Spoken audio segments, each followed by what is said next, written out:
All right, guys, another big AFC game this week. Good opponent, very well balanced, both run and pass.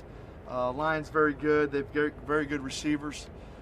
Three really good backs that do different things, and obviously Phillips playing at a high level. So it's going to be a good challenge for us, and it'll be important as we go down the stretch part of our season. Hey, Paul, Jerry McDonald, you guys have been pretty good against the run without the exception of like 2 games with New England and then the Jets that you just played. Are there common denominators in the issues that you had in those 2 that you need to address or can address? It's just a combination of things. We didn't play blocks very well. We misfitted a few runs, which is really unusual for us. We've been pretty good throughout the course of the year of understanding where our fits are, and it was really a combination of the front, the linebackers, the secondary support, all those things kind of unraveled a little bit in one game for us. So I think, the other game was more of a tackling issue earlier in the season. But this week we got a little bit uncharacteristically out of our run fits. So we got to get that cleaned up, and that's what we're concentrating on this week. Hi, Paul. Levi Damien, USA Today. I'm just wondering if you've seen anything different about Phillip Rivers this season than you had the last couple of seasons.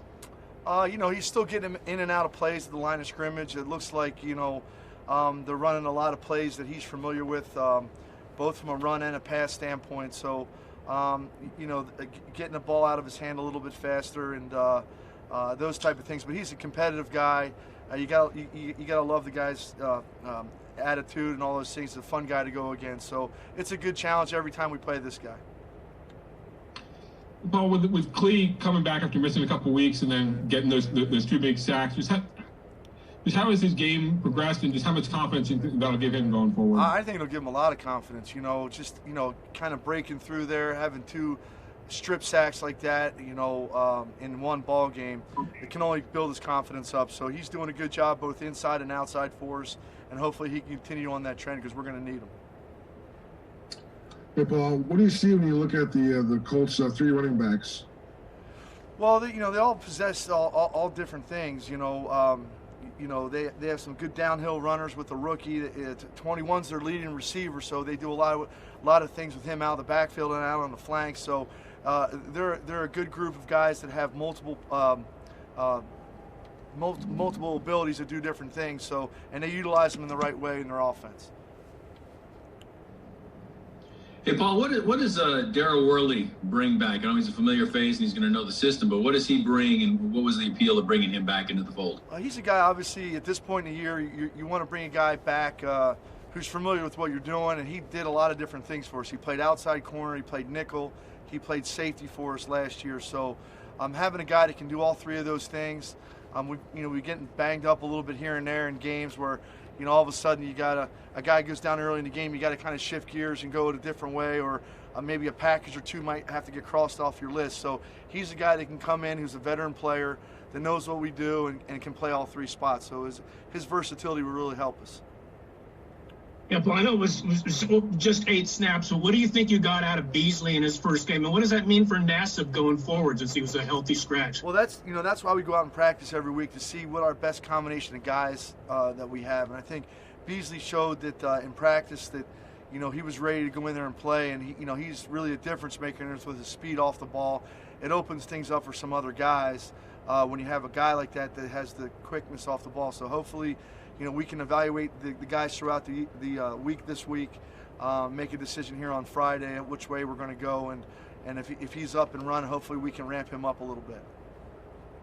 Well, you talked about Phillips' improvements and different things that he's doing with this offense, but when it comes to his mannerisms and his nuances and the way he looks receivers off and just his style, does it make it a little bit simpler to be able to prepare for this, or have you noticed maybe off film that he's adapted his game to fit the Colts' scheme, or is it a little bit of both? Have the Colts adapted to how he plays?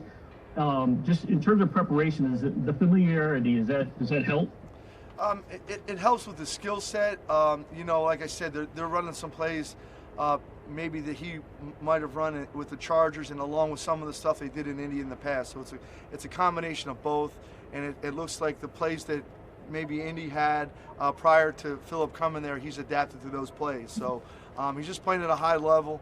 He can get them in and out of good plays, so they're not really many bad plays at the line of scrimmage. And he's seen just about everything. So again, this will be a big challenge for us, and it's a big game. Looks like we got two more out of the You guys have had to deal with kind of injuries and losses, things throughout the season. Right now, it seems like the secondary a little bit thin with guys missing and being in and out of the lineup a little bit. How much of a challenge has that been to try to just fill in those spots? Well, they tell them at this time of year, whether you're a rookie player in December or you're a backup player, I can't tell you one game we've had this year where somebody had to go in and play more snaps than they maybe thought they did before the game. So, I told the guys everyone's got to prepare like they're a starting player, and it just so happens to be you almost rather have it knowing that this player's not going to play this week rather than have it happen, say, in the first quarter of the game where you got to kind of move the chess pieces around a little bit and change your plans. So that's probably been the most challenging thing in-game adjustments we've had to make, particularly the last few weeks. Now, Paul, with regard to Furl, you used him a lot inside last year, maybe more than he was expecting or maybe more than you were expecting as a rookie, as an inside player. And now it seems like he's doing some of this really good work inside. Is that kind of what you see from him down the road, is to be inside of a guy that you're going to use in both spots? Yeah, as long as you need to. I tell him, in this league they pay the tackles big money. Maybe not necessarily the guards. So if we can get some speed guys inside on those passing situations, he's really learned how the different sets maybe of a tackle will take rather than a guard that will put your hands on you a little bit faster. So I think he's getting a better feel for that inside because it is a different element in the rush. Is that it? We good? All right. All right, thanks, guys. Appreciate it.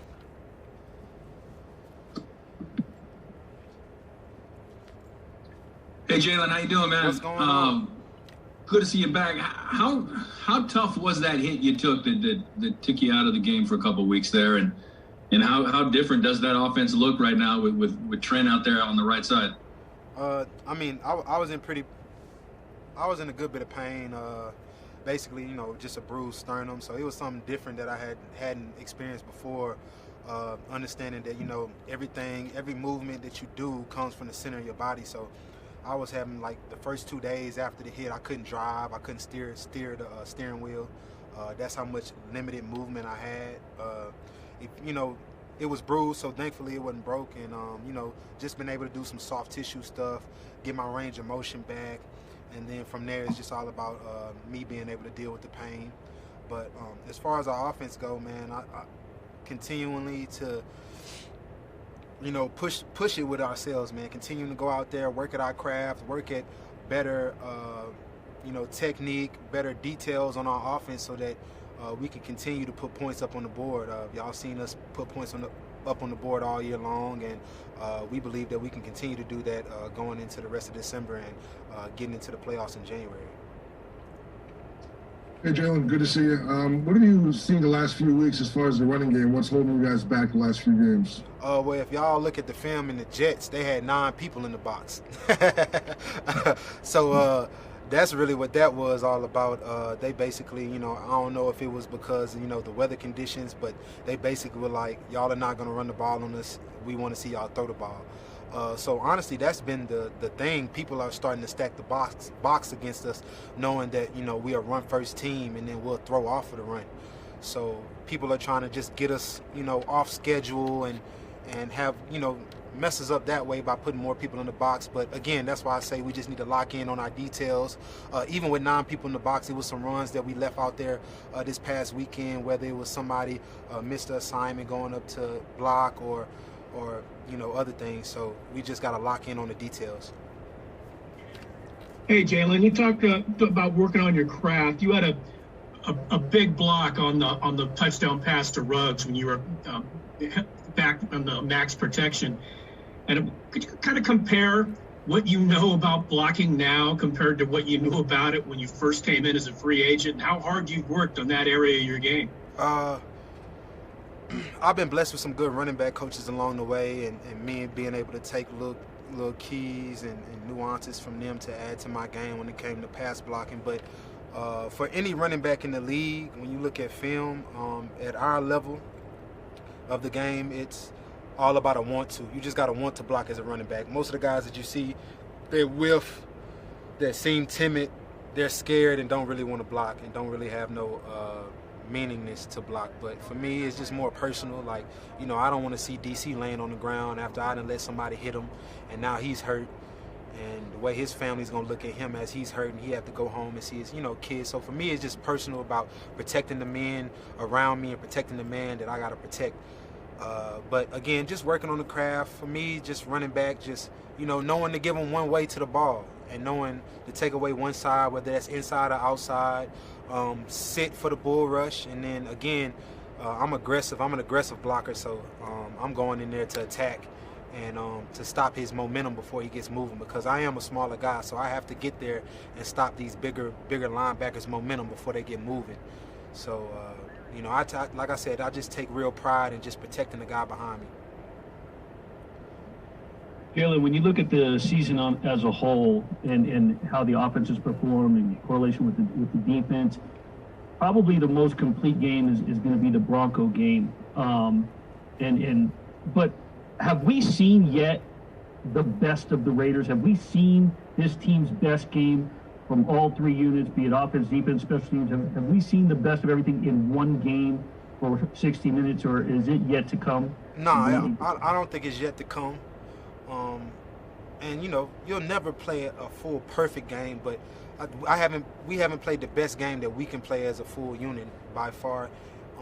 We're getting close though. Again, we just got to lock in on the details, understand that it's December, and it doesn't matter if we win, it's a clean win or a dirty win. You know, we just got out of beating the Jets in a dirty win.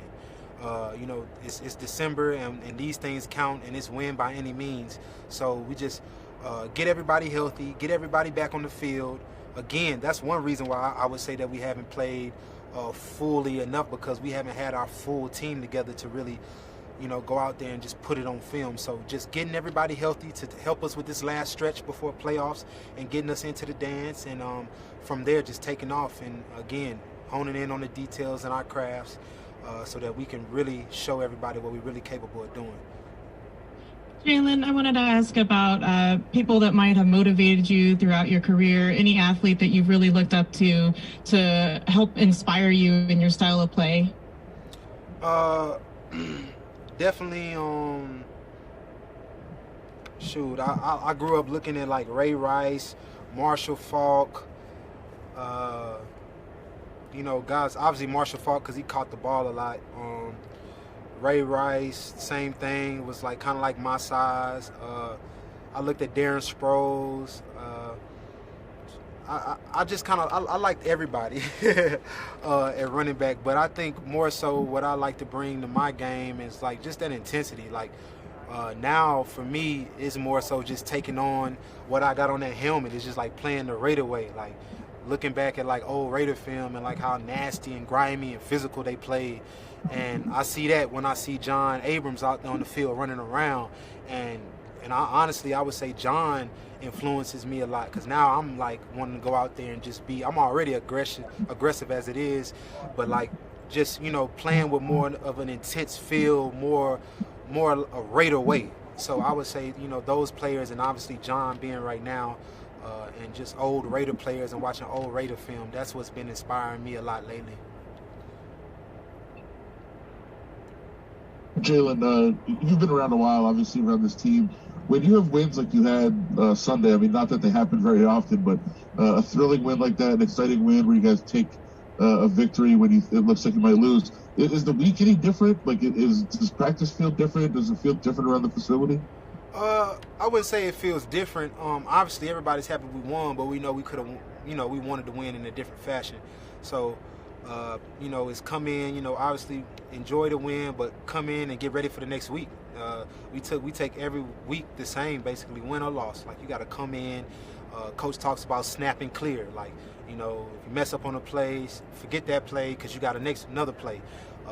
Regardless of what we did in the last game, it's Thursday and we got to focus on this game coming up this week. So it's just really that snap and clear mentality. Come back in, get revamped, get you know, refocused on the next task at hand, next team, and you know, attack that. So nothing different when we win or lose. It's just come in and just get to work, man. We won a Super Bowl. Jalen, the Colts defense has a tendency to give up more points in the first half than in the second half. And I wonder if that's anything coaches have talked to you guys about, or what have they said about the Colts defense? Just, stout. They're getting taught well to search the ball search well. They're very disciplined and not really, how to say it, like nobody's trying to make a play that's not theirs. They play together as a whole team. Everybody's going to stay in their gaps and let the plays come to them, which, as a defense, is everybody staying in their gaps. I can't really, I have to cancel out gaps as, run plays. So it makes it that much harder to run the ball. They do a good mix-up with the blitzes. They don't blitz as much as we saw with the Jets, but they do blitz. A lot of safety activation. Safeties coming down, first and second down. So this defense is not one to, to put to the wayside. They're legit. Got a Pro Bowl linebacker. So we're excited for the task at hand and to go out there and play these guys. But like you said, they give up less points in the second half. They're doing a good job at going in at halftime and making adjustments. That's how this game is. Everybody's going to come in with a good game plan at first. Obviously, you're going to see some things that you didn't prepare for. And when you go in at halftime, that really shows you how good a team is when they come out, make those corrections, make those moves to get them in a better position to do better in the second half. And they're doing a great job of that, and we'll have our hands tied up with this one. But, we hope to get in there and get a win. Whether it is or whether it isn't, Derek said he's going to approaching this with like a single elimination mindset at this point. And I'm just curious, you look at the wild card standings, where you are, where they are. Does it have that playoff feel almost? No, it definitely does. If everybody in this building is having that same mentality. We have to have that single game right now because every win counts, and we'll need every win, to get into this dance. So we got to go in and knock out this one first. It's a must-have, and then the week after this one, that next one will be a must-have. So again, it's just focusing in, locking in, and everybody just doing everyone's job for the betterment of the team, and we're excited, man. You wouldn't want to have it no way. We playing for something. We have an opportunity to make it into the playoffs. So to have that opportunity right now in December is a great feeling. I haven't felt this opportunity in a while since my rookie year. We had little glimpses of it last year, but, went on a stink and basically, lost our way out of it. But knowing where we are now and what we went through last year, to fix those things that we did last year and we knew what were the issues, and to now, be in the position we are, it's exciting. We really can't wait to play. All right, thanks, Jalen. Thank you. Okay, guys, we got Greg Olson. Go ahead and raise your hands for questions, and we'll start with Tashawn. Hey, Greg, you guys really emphasize speed on the offensive side of the ball this offseason. Why was that so important to you throughout building out this offense, and what kind of effect has that added speed had on your offense this season? Well, we really believe we just like to be able to stretch the field, both horizontally and vertically, and you can't do that without speed. And if you can build it up at every position, then certainly you become more difficult to defend. So we're getting closer. I don't feel we're there yet, but we're certainly further ahead than we have been in the 3 years that we've been here. Hi, Greg. Have you seen anything from Josh Jacobs and Trent Brown this week in terms of promising aspects of whether they would play this week or not? Yeah, well, not to give anything away to our opponent, Levi, but it's good to have them both out there. They're both in limited capacity, but they look good in the roles that they played this week in practice, and we're hoping to get them up, obviously, on Sunday. But it's great to see them both out there. Greg, kind of going back off of that question, kind of about Trent being back, how excited and how necessary would it be to have 4 out of your 5 starting offensive linemen back against a defensive line such as the Colts with DeForest Buckner? Oh, no question, Levi. Again, we're talking about Trent being one of the premier tackles in all of National Football League. So anytime you lose a guy of that talent and capabilities, it's a blow to your offense. But so it just, again, the sight of him being out there and watching him move and seeing him do the type of things that he can do really adds value to what we're trying to do offensively. So really it's understated his value to our team and what it means to have him back out there. But certainly would love to have him. You know, with Richie going on IR, but to have 4 of the 5 would be huge down the stretch.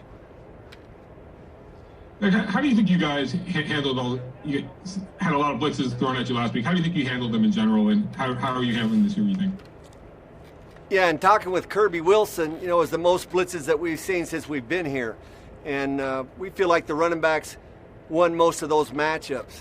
So it's a credit to them, a credit to Kirby in the preparation, and Tom Cable, offensive line. I think Derek, his preparation, to be able to get into some of the what we call blitz checks, including the last one in the game. I know a lot's been made about their call on defense, but I don't know if enough's been credit's been given to, you know, the call on offense, the ability for us to get into Derek to get us into the right protection, and really for Darren Waller to come down, know what to do to watch Jalen Richard cross the formation and block the blitzing safety, and everybody to win their one-on-one matchups to allow Derek time to throw the ball down the field. So we've spent a lot of time in terms of our preparation on the blitz pickups, and you know, I just feel like we were ready for that situation. We feel like we were ready for that situation, and it's something that's emphasized every day in every position room. So we were happy to see how it turned out last week. Hey, Greg, what's the biggest challenge the Colts defense presents? It always starts with the front. Again, Vic, we talk about that every week, and I think it doesn't change, I don't think. And I would imagine if you ask most defensive coordinators, they would talk about the front, the offensive linemen, and the run game. And for us, it starts with the front 7 on defense. They're solid group, got some premier players inside. Their linebackers are fast and come downhill in a hurry. But it would start there in terms of the players, and then their scheme. We think they do an excellent job of coaching the scheme on that side of the ball. The players fly to the football. They run the football very well. They work hard at creating turnovers. You can see their defensive players trying to strip and punch the ball. So we've got to do a great job of taking care of the football this week. What's the importance of getting off to a fast start, considering that they don't give up many points in the second half? Yeah, well, I mean, that's what we say is a priority every week. It's something that we emphasize. You know, we practice a lot of the game plan during the week.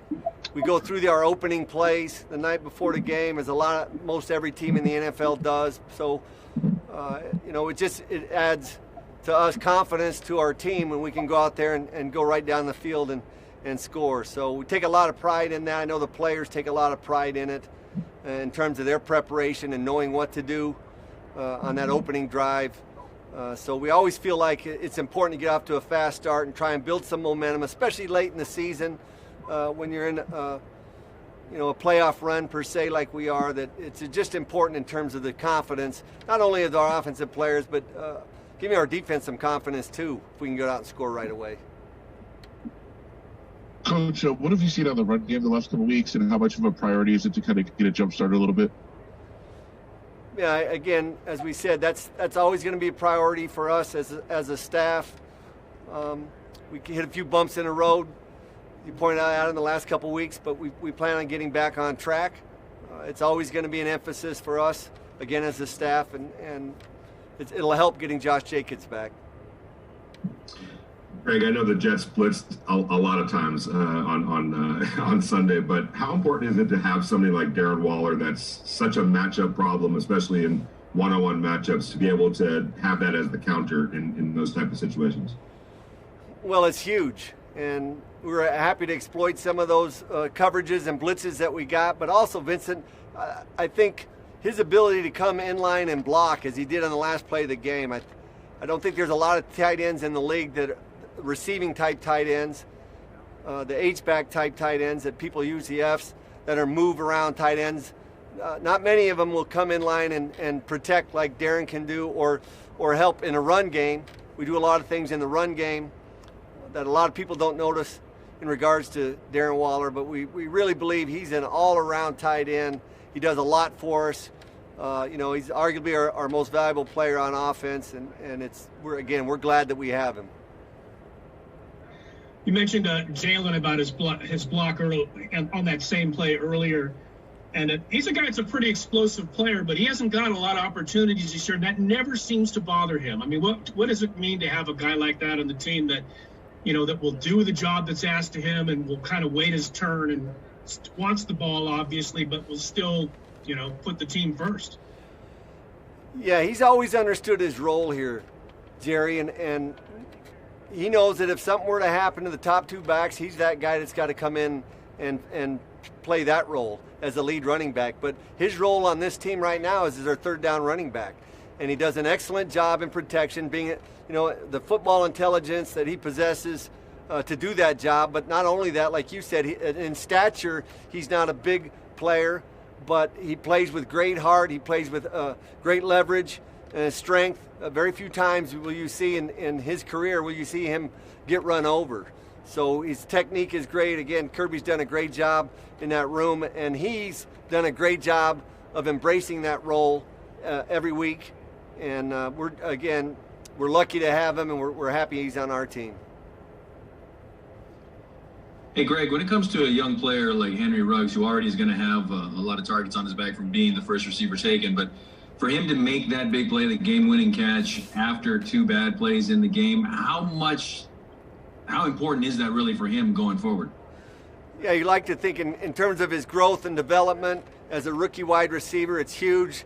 For John to have the confidence to go to him on that final play was huge as well. So we know that he didn't play his best game by any means. And I know there's a lot riding on his shoulders from the miscues that had happened earlier in the game. But we have a lot of confidence in him. That's why we drafted him where we did. He's still developing. He's a young player. He's developing. And we've got high expectations for him and high standards for him. So we expect him to meet those going forward. And hopefully, like you said, that was a big step in the right direction, and we'll see more of that here in this final quarter of the season. Great. Anything more for Greg? Okay, guys. Thank you very Thanks, much. guys.